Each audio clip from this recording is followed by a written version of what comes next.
Welcome to XYPN Radio, where your host Alan Moore brings you into a community of fee-only financial planners who want to profitably and successfully serve Gen X and Gen Y clients. If you're ready to get the knowledge you need from leaders in your field, learn from forward-thinking advisors, and take action on your own goals, XYPN Radio is the show for you.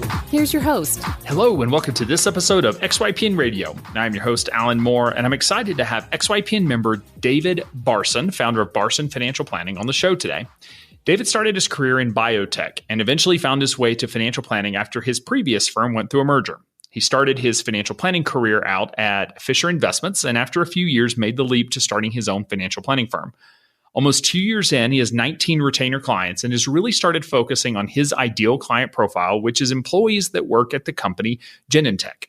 He worked there previously and has found that he's able to connect with employees there in ways most other advisors can't. As he said, he even goes as far as to use science metaphors to explain financial planning concepts, which is something most of us are not able to do, but it allows him to connect with, his ideal clients. His big focus of the next year is a new marketing push, which we talked about later in the episode. XY Planning Network's annual benchmarking study is out. Are you curious about the average number of clients XYPN members get in their first year or how successful niches really are? To answer these burning questions and more, we've again enlisted a professional research firm to complete our annual benchmarking survey. Get your copy hot off the press and discover vital statistics such as the median advisor revenue by years in practice and sources of firm growth from referrals to blogging, social media, and more. Head over to xyplanningnetwork.com/study to purchase your copy. You can find any of the additional resources that we mentioned during the episode at xyplanningnetwork.com/175. Also, be sure to go to xyplanningnetwork.com/VIP to join our private group just for XYPN Radio listeners. It's a community of advisors we've all been looking for that's there to provide support when we need it the most. Best of all, it's free. I encourage you to check it out. Again, that's xyplanningnetwork.com/VIP. Without further ado, here's my interview with David. Hey, David, welcome to the show, man. Thanks so much for being on. Glad to be here. Thanks for having me. So give listeners just a little bit of sort of an overview of your business, where you're located, number of clients, any niche that you have, and then we're going to dig into the details. Sure, absolutely. So my firm is located in San Mateo, California. It's about 20 miles south of San Francisco, in between Silicon Valley and the city. I currently, to date, have worked with 22 total clients, so 22 clients total. 19 of those are ongoing right now, and 6 of those 19 are AUM, and the rest retainer. I do work with a niche, so you'd be happy to hear that I'm on the niche bandwagon. Excellent. I love it. Yeah. My niche is biotech, and specifically Genentech, a company that I started my career at over 20 years ago. So it's been a sort of a natural focus for me. I started focusing on my niche, though, in July of this year. So sort of late to the party a bit, but better late than never, as they say. So you're going further than just saying employees in biotech. You're actually focusing now on employees at a specific company. Exactly. So, and it's, looking for something and how to resonate with a certain group and crowd, but just really like the people that I worked with there and enjoy working with people in the biotech industry. But yeah, focused specifically on Genentech. Okay. And so you said you have 19 clients now. Is that correct? Correct. Yeah. 19 ongoing clients. I worked with 22. So those 3 would be the sort of one-time plans and, with the option of coming and working with me at some point in the future, but just not actively working with them. Yep. And how many of the 19 ongoing are in that specific company? It's not Genentech, it's Genentech. So it's Genentech, or Genentech. So like I say Genentech, I've been there. I was there a long time. So I say Genentech. A lot of people will say Genentech, but either's okay. And how many of your clients work there now? About 5. So I have about 5 clients from Genentech. All right. Yeah. So we're definitely going to dig into that. So just going backwards a little bit. So you said you used to work at Genentech. So talk to me about just sort of your career path and how you got to where you are today as a financial advisor. Yeah. So it's kind of interesting. If I think about my interest, from a young age, interested in financial planning, or not necessarily financial planning, but just finance in general. I remember my dad talking to me about mortgages and my mom talking to me about index funds. And so, but I think the big change in my life came when I took a financial planning course in college, so at UC Davis. And it was kind of gripped me, was very interesting. They talked about credit cards and mortgages and insurance. And so the whole gamut, but really an interesting class. And then I didn't change my major, obviously went on to work at Genentech. I was a bioscience major at Davis, but I applied a lot of that to my personal life. And then about 5 years into my career, I decided to go back to business school and get an MBA. I was thinking, I had left Genentech at that time and was working in sales and thought marketing might be a good avenue for me. So back to business school, kind of focusing with a marketing emphasis. But I was drawn more to the finance courses within the MBA program. And specifically, I took a course with Mir Statman, who's a behavioral economist, and loved it. It was an investment course, very interesting. So I think it was about that time that I started thinking, I could do biotech for a number of years and then make that career switch over to becoming a financial planner. And fast forward 3 years from then, from the end of business school, I started taking the CFP courses. I think it was a brochure that I got in the mail from University of California, Berkeley Extension for CFP courses. And so I thought, hey, maybe I'll take a class and start this program. So took the survey course and then just continued taking those courses. And I was still working in the biotech field at that time. And then my company came to me and said that I basically made an announcement that they were going to be going through their third merger. And I thought to myself, I don't know that this is what I want to go through again, which is new management coming in and, complete change of strategy. So I felt like maybe I should start looking for a job and started looking around and nothing really interested me. When I look in the biotech field, just a lot of the companies that had interested me in the past, the jobs really resonated with what my interests were then. So as luck would have it, my neighbor came over for dinner with his family and he was telling me how he worked at Fisher Investments. So he worked as an investment counselor and at that time, I think he had moved up into management. And I told him I worked in the biotech field and that I was looking for a job and, and I was also taking classes in the CFP program. And, I think a couple of weeks went by and I was out in the yard and he came up to me and says, "Hey, would you be interested in, interviewing potentially at Fisher? Because we're growing and things are moving there." So I said, "Yeah, absolutely." And, as they say, the rest is history. So. It's interesting that I would say of the people that I've known in sort of, I'll say the science world, because I'm not all that detailed into it, but mergers just seem to be part of life. And also like the number one reason it seems like people leave. It's just, I don't know if it makes for good timing or it's just that stressful, but it seems companies in that world are just constantly merging and getting spun off and getting bought and then remerging and all that. It seems kind of like a hectic pace in those industries. Absolutely. Yeah. It's constant change. And I think it just comes with the territory of being in that industry, especially biotech. It's just, in fact, there's a piece of real estate in South San Francisco that, it changes hands so often, but each company that sits in that one particular piece of real estate goes public and then another one comes in and grows up and goes public. It's just funny how that all works, but they get merged and bought eventually because they have pretty good pipelines. I feel like that piece of real estate should be renting for a whole lot more. It probably is. Yeah. Guaranteed IPO. Come sit here. So what type of work were you doing in biotech? I mean, what does that actually mean and what type of work were you doing? Yeah, so I started out when I was in college. I was working, I'm from Napa Valley. So I actually worked in the wineries through summers to help pay for college. So I worked in the cellar and I was used to working with fermenters. And so when I moved over to Genentech, I had a background in biological sciences, and then I had experience working with, in that case it was yeast, but in this case it would have been various cells. So I started out there in the cell culture group, so producing drug product for clinical trials. So that was my first job with Genentech, and then I quickly kind of realized that I was more interested in working with individuals and working with different companies and finding out all the different drugs that they were working on. So I moved into sales. I worked at a company called Biorad Labs, another locally based company, and worked a good portion of my life and my career there in sales and marketing and business development. So up until that switch over to becoming a financial planner. So how do you feel like the experience there, beyond just the fact that you worked at a company, now that's your niche, like how do you feel like the experience in those particular roles, I guess, contributed to, what you're doing now?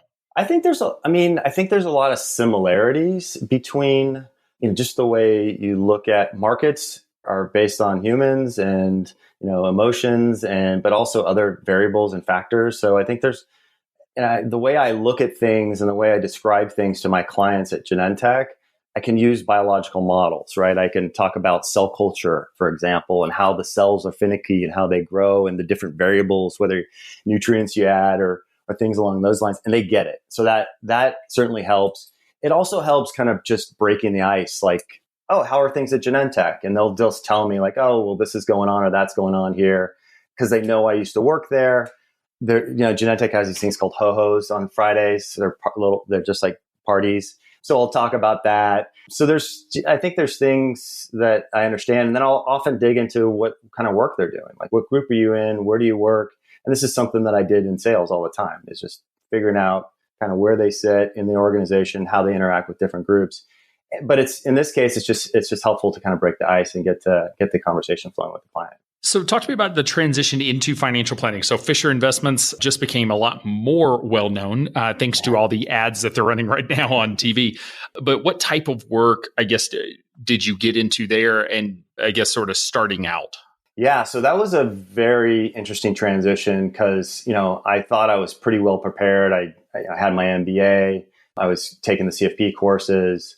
And I've been managing my own investments and very interested. So I thought it was going to be a very, pretty easy transition, but it was a lot more difficult than I thought because, it is a trade, right? You gotta learn all the different pieces, like, what's an ACAT and how long do electronic funds transfers take and things like that. So, that was, complex, but they started me out as an investment counselor. And for those who know about Fisher, it's basically all your clients are given to you. So they do a lot of marketing on the front end, then they have salespeople inside that qualify the leads. And then once those contracts are signed, they go over to investment counselors. And that's what I was. So I started there in January of 2008. So perfect timing. Yeah, perfect timing. Like leaving the safe, secure biotech world and going into finance right before everything, falls apart. So I had probably, 50 clients, I'd say. And I was, working with, they're all high net worth clients. So over $500,000.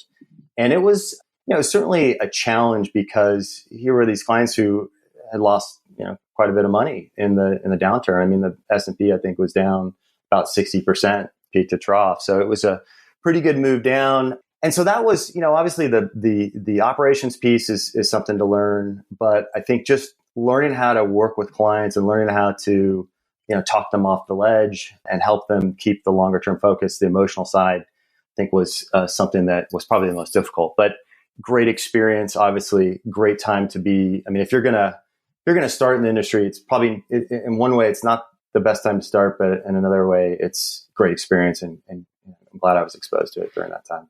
Yeah, it's one of those long-term, really nice, wouldn't want to go back and do it again, especially that early in your career.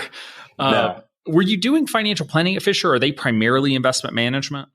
So that's a good question. So they are primarily investment management. And that's one of the things that got me to leave because, I think they were talking about starting a financial planning group. They started a group. They asked me to be a part of it. And it was actually, they did cash flow planning, so uneven cash flow. So they get fairly detailed into that stuff, but they never stood behind it. It wasn't, obviously, that takes a lot of time to do financial planning, right? It's hard to do at scale. Right, exactly. So it's easier just to crank out Monte Carlos and figure out what somebody's income and expenses are and get them in a portfolio. So I don't think they were ever 100% committed to it. When I left, the group was still intact, but for me, I wanted to have more software to be able to spend more time with clients, and it just didn't really fit well with their model. And I get it, right? I mean, they have a very profitable business doing what they're doing, and they're not, like you said, they're not looking to change that because they want to be able to scale what they're doing. So, talk to me about the transition then from there. What was the next career move for you?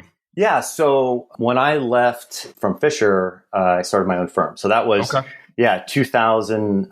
So I'm thinking back to 2016, end of 2016, I actually joined XYPN. And I can remember lunch, darting out into the parking lot and taking calls with Maddie and like my sort of onboarding group and things like that. But in January 2017, said, okay, it's time to leave Fisher, because frankly, I didn't really have the time to start a firm, and I could see like potential conflicts of interest coming down the path. So it just made sense. And so left Fisher in 2017, started my firm, or got it registered in March of 2017, and then brought my first client on shortly after that. So you had already gotten the CFP education really before you started at Fisher, it sounds like. Did you sit for the exam while you were there? No, I was one of those people that you talk about in the stats that they don't sit for the exam, but they get the education. Sure. And a big reason for that was it wasn't recognized at Fisher. I wasn't able to use the letters. I wasn't going to get any sort of promotion, or it wasn't going to move me up at all. And I didn't have the experience when I finished the coursework, so I had to get the experience anyways. So, and then life just kind of got in the way. So busy with kids, my kids were pretty little at that time. So I didn't sit for the exam then. But then when I thought about starting my own firm, that's when I went and completed the exam. So that was like November of 2016, I want to say, something like that. So, yeah. You said you couldn't use the letters at Fisher, where I guess I know some of the broker dealers out there do that, where they just prefer to not have designations like that on the business card. Yeah, I think you can use them now, but at the time you could not. Interesting. Yeah, I know a lot of that had to do with, CFP boards push on the fiduciary side and all that. No one really sure what they could commit to or not. So how was it then launching a firm, having had experience, doing investment management and, having worked at Fisher, but obviously a big change of pace to then go start your own firm. So how was that transition, for you? It was great. A little slow at first, obviously, a little quiet at first. I had been working for 20 years in corporate America, so I was actually kind of looking for something to be a little slower. I spent 2 weeks taking the kids and the family to Europe in the summer. I spent a week going to up to Oregon, and then we went down to Disneyland for a week too as well. So I did get sort of a little bit of R&R in the summertime, but I think hit the ground running. I wasn't able to bring any clients over from Fisher, so Sure. They have a pretty strict non-disclosure there, confidentiality. So I wasn't able to bring any clients over, but I was ready for it. I actually wanted to start a firm much earlier on. It's just that I started, with Fisher in 2008, and then the downturn happened. I was planning to leave to start with Fisher, go for 3 years, and then start my own firm. So I was ready to do that. But yeah, it was a challenge. Obviously, the first 3 months, just getting the firm up and running, get the logos and websites and registration done. And then I'd been working with friends and family sort of outside of Fisher, just helping them with their portfolios here and there. And so when I started my firm, there were a handful of people that said, well, now that you have your own firm, you probably should be charging me, give me maybe a friends and family rate, but I'd like to formalize this and you can start to help me. So that initial period, I think, from March through to like the first 3 months into the summer, just bringing those friends and family on. And then after that, summer was, like I said, slow, kind of took a lot of trips and vacations. And then into the fall, we actually did an addition on the house. So that was a pretty busy time.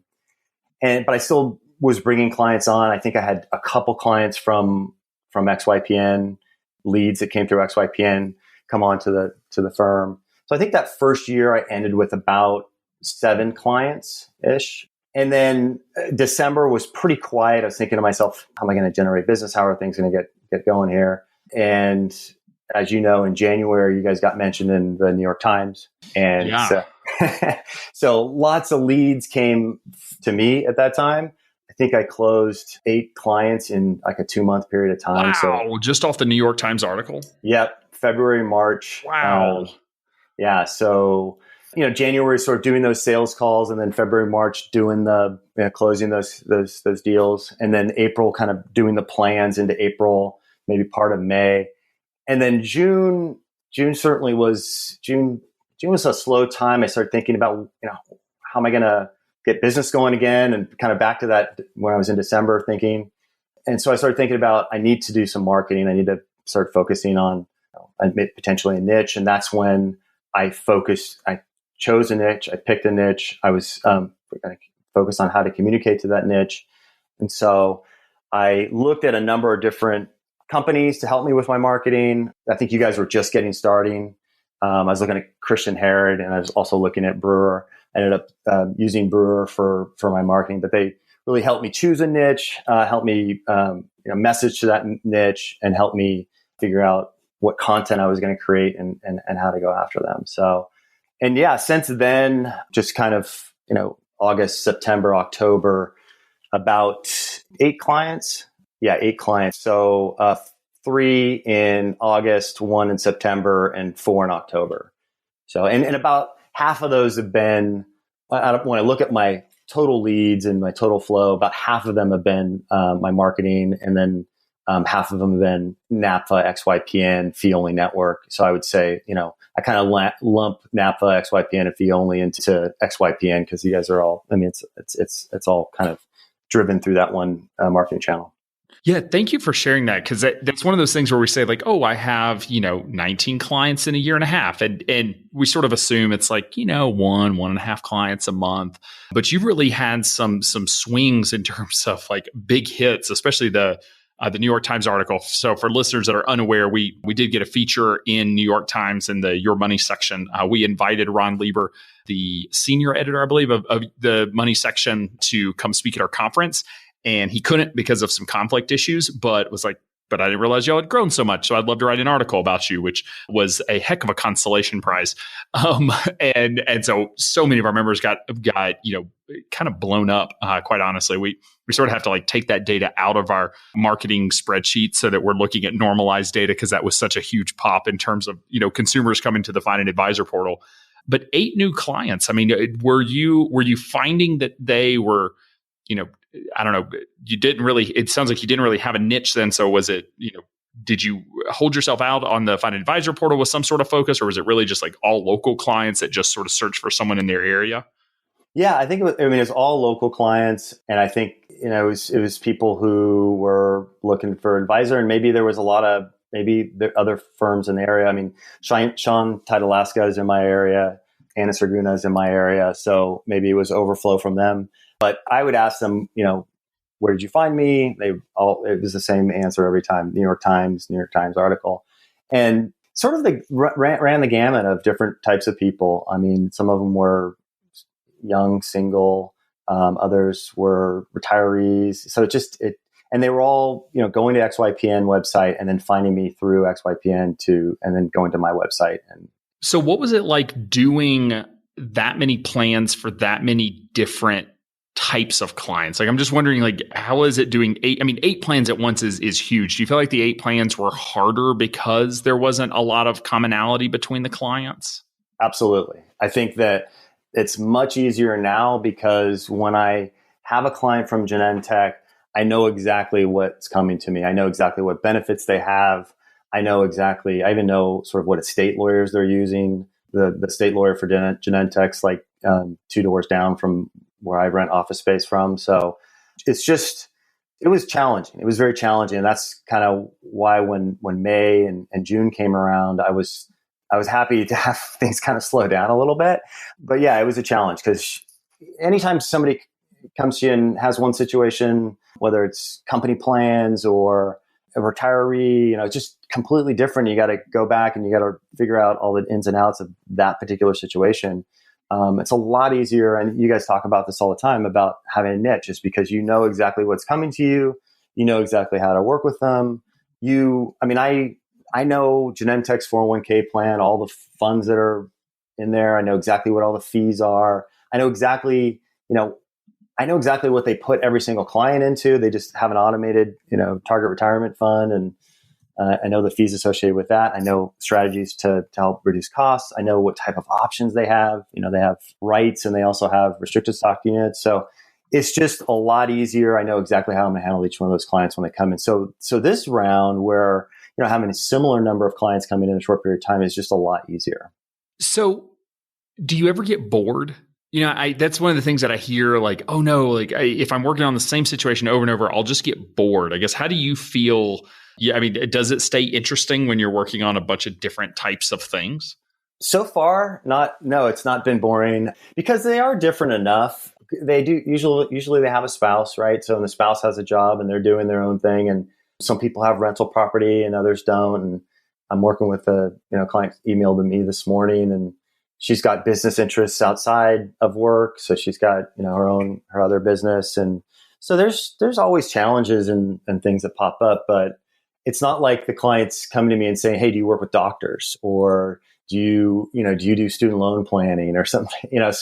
So I don't have to really kind of go back through all that information again and relearn it all. So that's the nice thing about it. But yeah, it keeps me stimulated, and running a business is a challenge, right? So there's a ton to that. Keep you busy and keep you thinking and keep you on your toes. Yeah, I guess it's a good point. Even if you are doing the exact same financial plan over and over, it's not like it's 8 hours a day, 5 days a week. The truth is, this early in your business, it's doing the financial planning is a pretty small percentage of your time that you're spending. Right. Yeah. Exactly. Yeah. And I use Right Capital, and when I put my plans in, it's kind of boilerplate in a way. I don't do a lot of Word document and additional. I know a lot of advisors will write a lot with those plans. I'll just put tasks and I'll put notes in there, and then we'll go over everything through the Right Capital plan that spits out. So that's sort of your planning focus then, is going through, when you're sort of presenting the plan, is going through the tasks, not so much, printing a plan or anything like that. Exactly. I mean, they have a report that prints out. I will print that out and send that to them, just as, here's a snapshot of kind of where we were on this day. But a lot of my planning is done on the computer with clients. They see the plan. It's all, and I do a lot of virtual meetings now. I think in the beginning I was doing a lot more face-to-face meetings, just because I can do so many more virtually than I can. I'll just share my screen. I'll show them, but I'll walk through all the different pages on the plan and walk through that. And then at the end, I'll create a report. I'll send it out to them, and that's the financial plan. Do you find that your clients are logging into Right Capital? I mean, they have the portal there where they can go see their financial plan. I know Right Capital just put out a new app that they launched at our conference last month. Like, are you finding your clients are actually leveraging any of those? So I think it's a little, it may be a little bit early, but certainly my AUM clients know. And those were my earliest clients. Maybe once in a while, I maybe have some clients that will log in every 6 months or once a year kind of thing. But certainly the clients that you start with initially, I walk them through logging in. I'll walk them through that sort of an onboarding meeting and walking them through how to link their accounts and where the vault is. And so I find that a lot of clients use it, in that initial stage. After that, not so much. So yeah, I think and we'll have to see with some of these newer clients that I've spent more time working with them with Right Capital. Sure. How they work. But yeah, to your point, or to your question, I guess, not as much as I'd like. I'd like them to use that a lot more. But when we have our meetings, we always go back to the software. I open the software and we start there. You always wonder, like, do we want clients in there? And I can make an argument on both sides, right? Like, we want them engaged. We want them thinking about their financial plan. But it's also one of those things that, we don't want them obsessing and spending too much time, because really the only thing that's shifting that quickly is the market. And we clearly don't want them looking at the market that often and asking questions. So I guess it remains to be seen. We don't have good research or data on, clients that log in, once a week tend to, implement their financial plan more often, or it would be interesting to get some data around, tasks completed and number of times people log in and other stuff like that.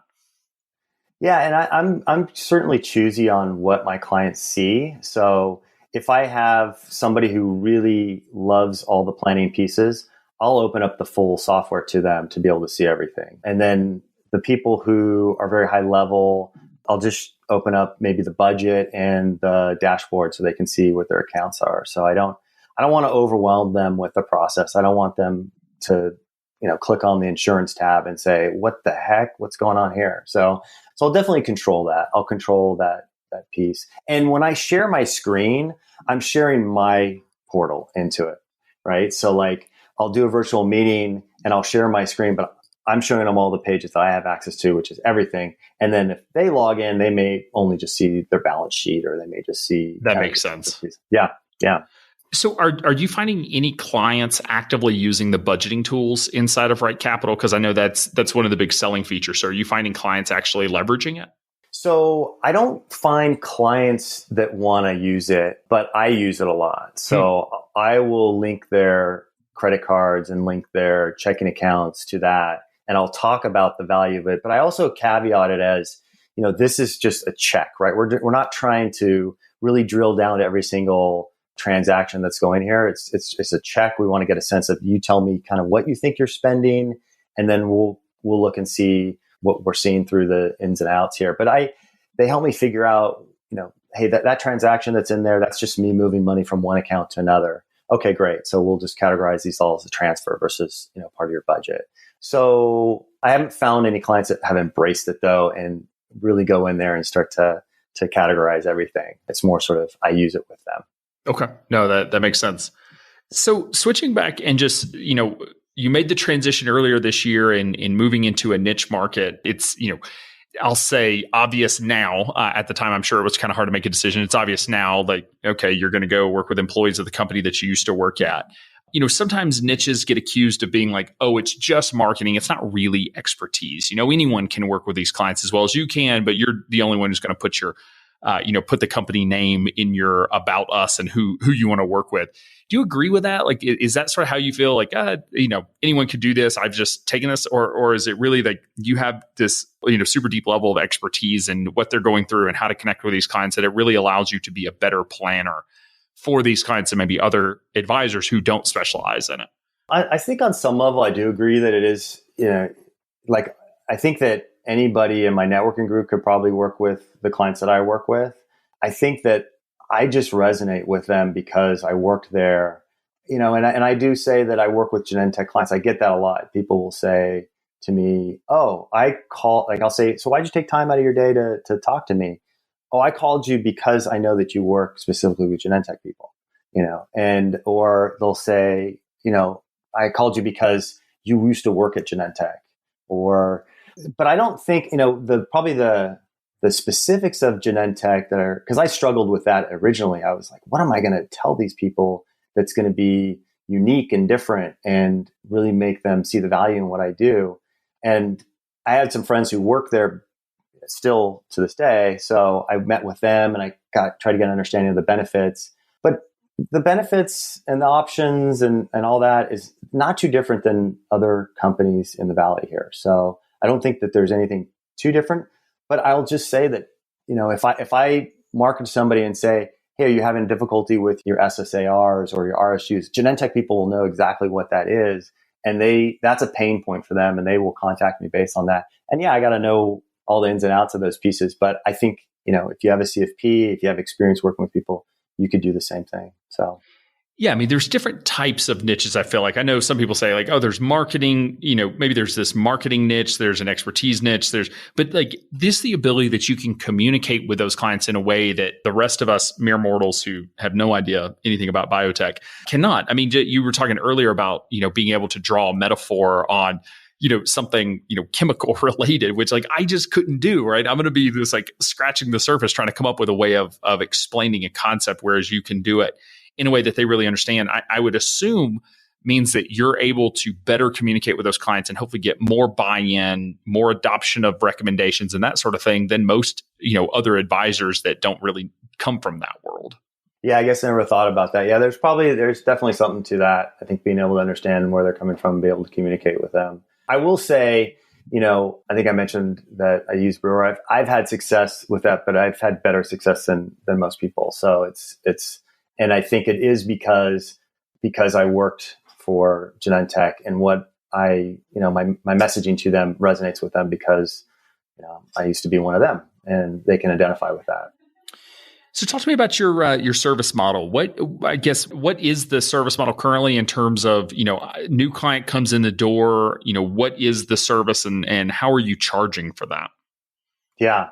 So the service, I'll start with the service. So typically, client contacts me through, either I'm doing outbound marketing, they're contacting me through my website, like I mentioned. So I'll reach out to them and just usually they'll mention in the email or the lead form, I want to talk to a financial advisor because of this, right? So I'd love to talk to you about this specific, whatever issue it is. I send my Calendly link to them and then also a Google form for them to fill out, which just kind of grabs their information where they're at right then. Then I have that initial call with them to discover more about what their issues are. And I didn't take Nancy Blakey's course, but I did buy her book. And a lot of what I do is just kind of based on that. It's just figuring out what are those issues and then specifically showing them how I'm going to address those issues through financial planning, maybe even snapshots of the plan. Here are the different pieces that here's what I'm going to do. And here's what the analysis is going to look like. It'll have your information in here, but this is what it's going to be. So just specifically addressing those pieces. When I originally started, I used to just go through the entire thing, like soup to nuts, like I do this and this and this and this. And now I just focus on what I'm going to do for them. And then it's just a matter of sending out the contract to them, getting them to sign that. And then it's send them out the link to the software and the link to Advice Pay. And I usually I was doing 2 meetings up front just with the plan. And then, so one like information gathering call and then one plan delivery. But I'm finding now I need to do an onboarding call, maybe an initial kind of just like where are the holes in the plan, in the data gathering, and then a final, meeting to just kind of go through the plan with them. And then for the ongoing clients, that's just like the initial plan. And then ongoing clients, it's, 2 additional meetings a year, that type of thing. And we can meet virtually or we can meet in the office, whatever is going to be best for them. And it sort of transitions into the question about fees. I mean, how are you currently charging and how has that evolved over time? Yeah. So when I first started, I obviously listened to a lot of the podcasts and realized I got to make sure I don't undercut my cost here. Don't Excellent. If one person has heard that message, I'm a happy man. That makes this podcast worthwhile. Yeah. I heard the message. I don't know if it actually worked. But so I started out like those initial plans that I did. I listened to Kitsis and he was like $200 a month. You could, if you had 100 clients and it's $240,000 a year, I can live with that. So I originally priced it at $200 a month, and I did the first 3 months. I would just collect $600 up front, and then charge them $200 after that.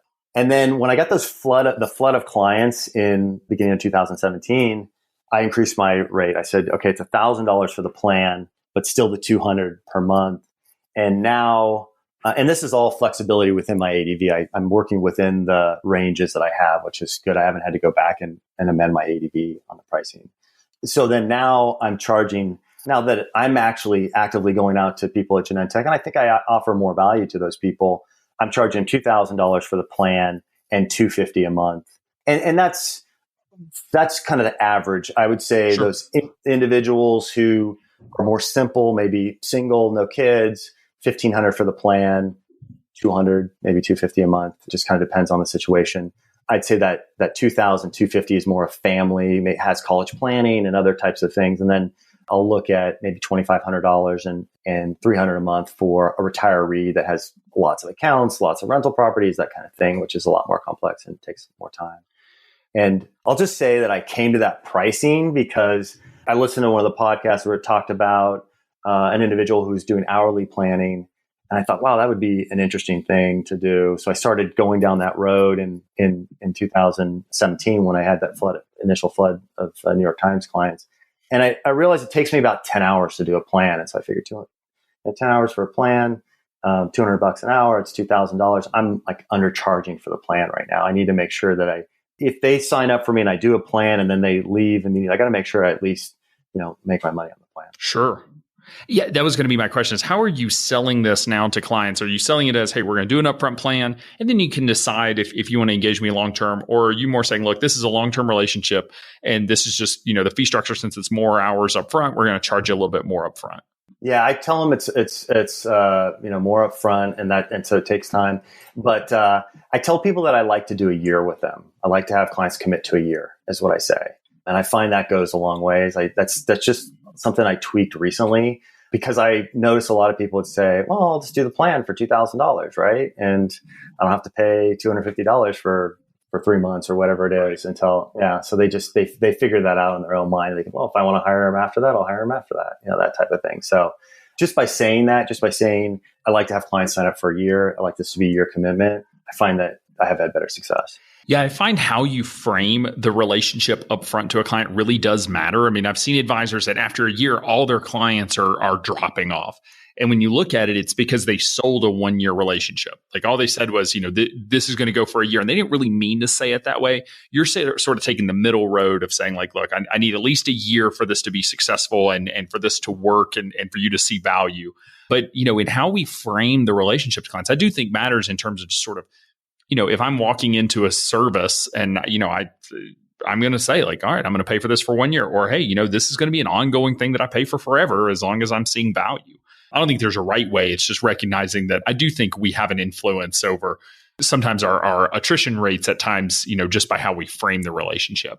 Yeah. And I think, I'm working to try and to also manage clients' assets too. So I'll often say to clients, if you have assets and, you can move them over to me and I won't charge on the assets up to 300,000 because that's kind of what I figure as at $250 a month. And then what happens? So first 300,000 of investment management is included. And then what do you do for over 300,000?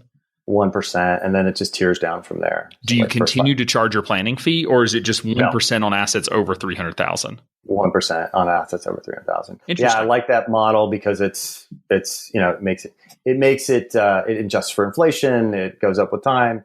I know some people don't like it because of that, but I like it for that piece. And then it allows me to, I think it's a more sticky, especially for the do-it-yourselfers. I think some people come and they just want to understand what you do, and they want to understand it within like a week, right? And they want to get all the information just kind of downloaded to them, and then they want to go about it and not have to pay the fee anymore. So I'm looking at the other side of that and trying to figure out how I can keep them around, because I think that ultimately is best for them in the long run. Yeah, that's really interesting. I'm not sure I've heard that model. I've seen, turn off the fee, turn on the AUM, but that's an interesting way, especially with how you're billing, leveraging advice pay. You just sort of keep billing that 250 and you just have to calculate, free for the first 300, fees for over that. Yeah. It's going to be like, I won't charge on the AUM, that 300,000, and I'll charge for the 250. And then once we get to a point that I'm managing $300,000, we'll have a conversation. I'll say, I'll stop charging the 250 and I'll start billing you through TD Ameritrade at the 1%. So you're at TD Ameritrade, and then are you managing your own investments then? I am, yes. And I also have Betterment too as well. In March, when I registered my firm, I had a client who was really anxious to get going with me. And so I wasn't able to get onto TD Ameritrade. So I signed up with Betterment and I moved them over there. So they only have one client there at Betterment. But yeah. Okay. I like TD because I have a little more flexibility there. So going forward, I've been putting my clients at TD Ameritrade. Yeah, that's the big complaint about Betterment. It's great for like a single use case. But if you need to make any changes or be flexible in any way, it's really not what it was designed to do. It was really designed for consumers to fully outsource and streamline their investments and not, set it and forget it, which some advisors are okay with. Some aren't, it's just sort of what fits in with your philosophy and the way you want to run your firm. Yeah. Yeah. It's, and the one client that I have there has called me and said, oh, I'm interested in buying this particular stock. It's like, well, I can't do that for you. You got to, do that in your other account. Got to move them over TD. Yeah, exactly. So I've brought that up a number of times, and they've every time said, no, we're happy where we're at. So funny. Yeah. So they like it. So this is going to be kind of a random question, but with your upfront fee and the monthly fee, I've been getting some questions about this lately. When do you start charging the monthly fee? Do you say like $2,000 upfront and $250 a month starting, on the first of the month next month? Does it not start until after the plan delivery? Like, how do you actually structure when they start paying that first monthly fee? Yeah. So I actually spoke to the advice pay group when I was at XYPN 18 and asked them that specific question. And he said, you can start at the first of the month. So I've been doing that recently, but before that, I was doing it just charging them for the upfront fee and then charging them the monthly altogether. And I never got any pushback on it, but, okay. I don't know. I do feel a little weird about charging them the upfront and then charging them also for the monthly at the same time. But I think I like the idea of starting on the first of the month. So yeah, I've talked to some advisors that it's sort of like it starts day one. So your fee would actually be $2,250 in the first, day one. Yeah. Others, start the monthly fee on the next month. Some start it after the plan delivery, especially if, average takes 3 or 4 months to complete the initial plan, which it does for some advisors. They feel weird about charging the monthly fee while they're doing the upfront work before it's delivered. So I don't think there's a right way. I was just curious how you're handling that. Yeah. And if I think about it too, I have those 10 hours I got to put in for the plan. And then also, I rent office space. So when I meet with these people, it's usually about $100 a pop when I go down and meet with them. So $250 kind of covers that initial, those meetings. So I don't know. I think that in my mind, I justify it that way. That makes sense. Yeah. So I want to talk about marketing a little bit. So you've chosen your niche. You had mentioned engaging Brewer Consulting, which is we've had Patrick Brewer on the podcast before talking about some of the work that they do. What is the current marketing strategy for getting in front of these clients? I mean, are you going pretty direct? Or are you, word of mouth? I guess, what are the various ways that you're trying to get in front of employees at Genentech? Yeah. I mean, as you know, they use social media for the most part. I think there's a lot of different methods out there. You can network, you can do 1,000 cups of coffee. And I think everybody does something a little bit different. And I'm sure different things work for different people. But yeah, my strategy has been using social media and then, just making sure that I have the right message to them to make sure that they want to book a meeting with me. But that's where, when I originally met with Brewer, they said, okay, you got to pick a niche because that's where you'll be successful at. And I said, well, yeah, I'm thinking about biotech. I worked there I worked there 20 years ago. I worked there for 10 years before making the switch. And he was like, of course, if that's not a no brainer. Sometimes after the fact, you're like, oh yeah, I probably should have come up with that without a coach. Beauty of having an objective third party. So are you doing anything outside of what Brewer Consulting is providing in terms of the social media and ads and that sort of thing? Or do you have any other strategies that you're implementing at this point? So that's actually something that I've been thinking about a lot because, now I have sort of an audience at Genentech that I can market to. That's like stage 2 that I need to really focus on. And I've just been dealing with kind of all these leads that have been coming in and dealing with the working with the clients.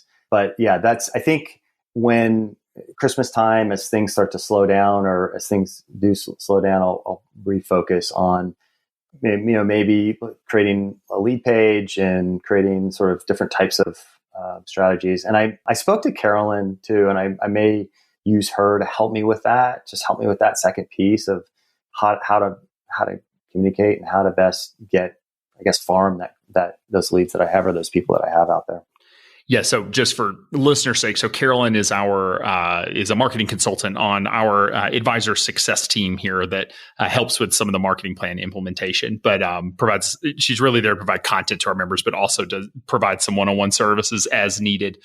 Very cool. Yeah, I was wondering and just sort of thinking through, like, how do you get in with HR at the company? Because once you have a certain number of employees that are using you, you've worked there, like you should be in a position of trust that most of us would not be coming in off the street.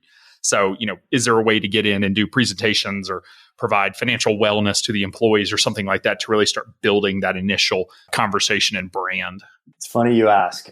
So just through my initial outreach to people at Genentech, I've been able to get in touch with people. Somebody responded to me from HR and they said, hey, we are looking to relocate people from the East Coast to Genentech, and there's relocation costs, and we're not sure, we don't know what to tell these people. We don't know to tell them that it's going to be less to live out here or more to live here. And so we really need a financial planner, a CFP to help them with that process. And so there's actually a card within Right Capital, and I showed him, like, here's how it works, and this is what we would do, and he said great. So that's an avenue that I'm looking at. But I think if you're marketing to the company, you're going to eventually run into people there. But there's ways to there's ways to get in front of those people. I think some people have gone to like HR conventions and, just different things like that. But mine was just serendipity and luck. Well, and yeah, I mean, that gives you the perfect opportunity to be in front of, new team members that are moving that have, quite honestly, have a ton of financial upheaval going on. They may be buying a house or finding a new place to rent or selling a house and moving family and finding schools. I mean, like moving across the country for a new job is, one of those transition points when people start thinking about hiring a financial planner. So, great opportunity if you can make, I don't know if the company will pay you, but if they'll pay you $200 for the hour to provide that service to them, in addition, you get in front of them, like what a great opportunity. Yeah. And these people tend to be, executives and higher net worth people because they're not going to pay for all those services just for any person. Right. True. So yeah. And they do quite a bit of relocation. So yeah, I haven't done any plans yet, but it's something that I'm working on. Very cool. I'll have to check back in with you on that one because that anything that gets you in the door of the building is going to lead to clients, especially in this like what's going to happen. It's just like how many at bats can you get getting into the building, and it will start spurring clients. So looking forward, I mean, what are you really planning on building here? I mean, you have this awesome niche in a company that it sounds like can easily support you building a great business. I mean, do you want to grow big? Do you want to grow a great solo advisor firm? What are you thinking about your future? Yeah, I mean, that's a good question. And I thought about that recently, listening to Michael talk about the different types of firm structures and what makes the most profitability. Looking at growing a large business is not always the most profitable thing. So that it's very true. Think about that. Yeah. And when you're first starting your business, you think about, I could maybe be the next Fisher, or you get these big ideas, but really what I'm focused on, and it was helpful to have the numbers that you guys posted in 2018 to kind of see where I'm at and see where most people are at and kind of what I could shoot for in the future. But I would be perfectly content with, 50 to 100 clients and, just having a great life. I say that, and I usually will, try and figure out ways to structure my life that way. But I do need to be challenged. I do always need to be challenged. So I'll have to figure a way to make sure that is always the case. But, I like the idea of a solo practice and just working with clients, great clients, and maybe even refining that client base over time to make it be the right clients that I want to work with. So yeah, I'm thinking solo practice, keep things small, no plans to go maybe a paraplanner or a CSA, a client service associate, something like that in the future, but keeping things pretty small. So do you have any big projects that you're thinking over the next 6, 12, maybe 18 months, anything big in the works for you and the firm?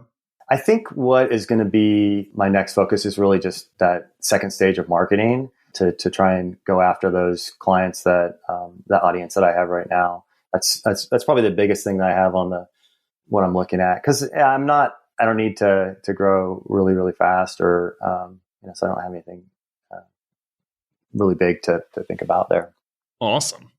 Yeah. So do you mind sharing, do you have your numbers in front of you of just sort of what these first 2 years have looked like from an income and expense standpoint? Just always helpful to share with listeners so they, have something to compare to and realistic expectations. Sometimes we have the folks that come on and, they hit 300,000 recurring revenue in 12 months. That is not typical, we'll say. But I'm just curious sort of what your first, really it's been about 18, 20 months now, I guess, sort of what those first almost 2 years have looked like for you. Yeah. So when I originally started with XYPN, I think I got a spreadsheet that had 1 to 2 clients a month. And so my original forecast I was thinking like 20,000 in revenue and 10,000 in expenses. And so it was really good to see the benchmark study this year and kind of see where things are at and make me realize like, hey, I'm actually doing pretty well. So the first year I did in revenue, I did about 7,000. My expenses were about 20,000. So it was a loss of about 13,000 in year one. Sure. A lot of upfront fees getting the firm started, that sort of thing. Exactly. So second year, so year to date at this point, 46,082. And then expenses, 21,709.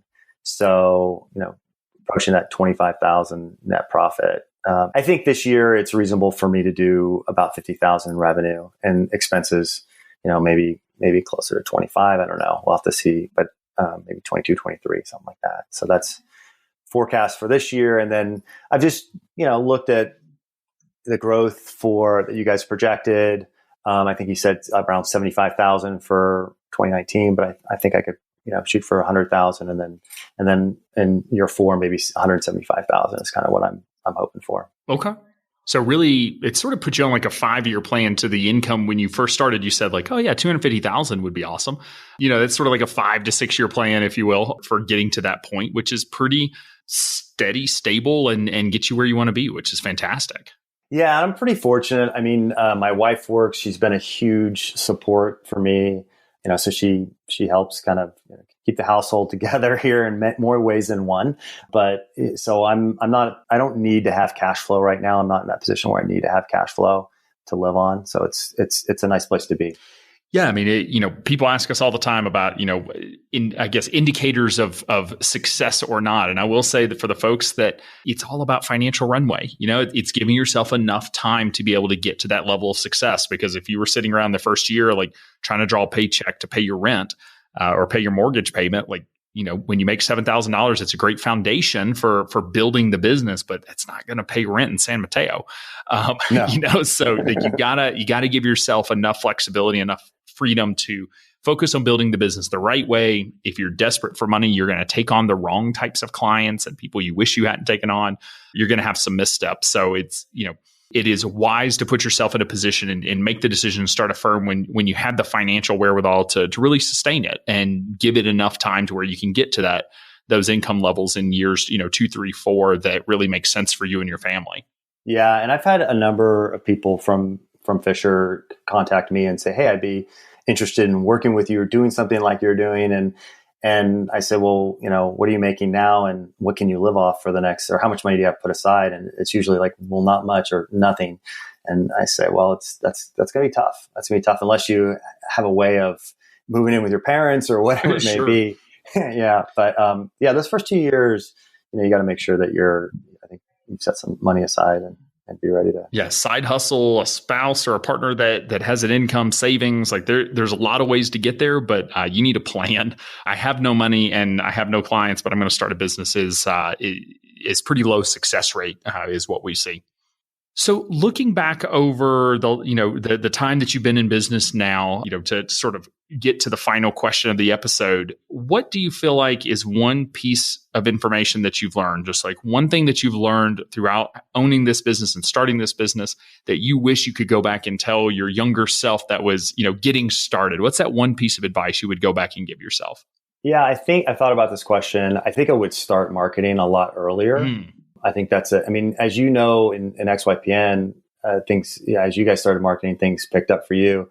I think that's a big piece of generating leads, getting business your way. So I think that's whether you use, XYPN or other marketing groups, just get something, do something, and do that earlier. I think that would have been a lot helpful because that's the toughest part, right? As we all know, is getting clients. And so for me, I think that's what I would tell myself. It's a great point. I think running a business is kind of like, when you have kids, you don't really know how to take care of them or what to do. And you learn as you go, right? So you have a lot of advice coming from a lot of different people at different times, and you kind of figure it out as you go. But I think, looking back, that's probably what I would have done differently. Yeah, it's really easy to get caught like trying to build the perfect process or, really digging into what technology to select. And, it really doesn't matter what financial planning software you have if you don't have any clients. And, right. And while we try to get, advisors to lay a proper foundation, the truth is getting clients is what matters. So I love that advice in terms of, go out and focus on marketing and sales, get those clients in the door and don't sell them vaporware. Know the overall what you're doing, but you don't have to necessarily have the world's perfect ACAT and account opening process laid out before you can bring on a client and do it for the first time. It's okay to sort of learn as you go. That's right. Yeah. And usually those first few clients, they want to work with you. So they're going to be understanding of your situation and your process. So, and they're happy to provide information a lot of times on what they like or what they don't like. Sure. So yeah, be willing to ask. It's humbling to ask sometimes, but be willing to. They're the best people to tell you if your process works are the people that have to go through it. So yeah. Fantastic. Well, David, thank you so much for taking the time to come on the show and share about your time in business and getting the firm launched. I'm excited to see how some of the new marketing initiatives work for you. So best of luck with everything.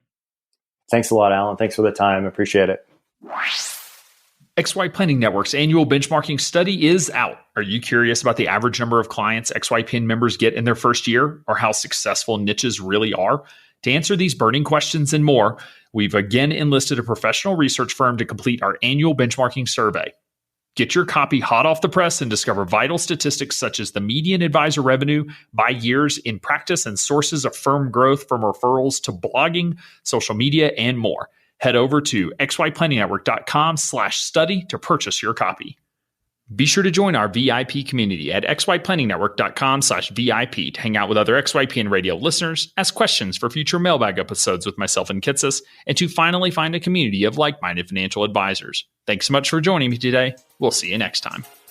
You're not alone, and you're not crazy. It's scary starting, building, and growing your own financial planning firm. And that's why we put together a free private community just for you, the Cutting Edge Financial Planner. Go to xyplanningnetwork.com/VIP or text XYPN Radio to 33344 and join a network of thousands ready to change the lives of Gen X and Gen Y clients.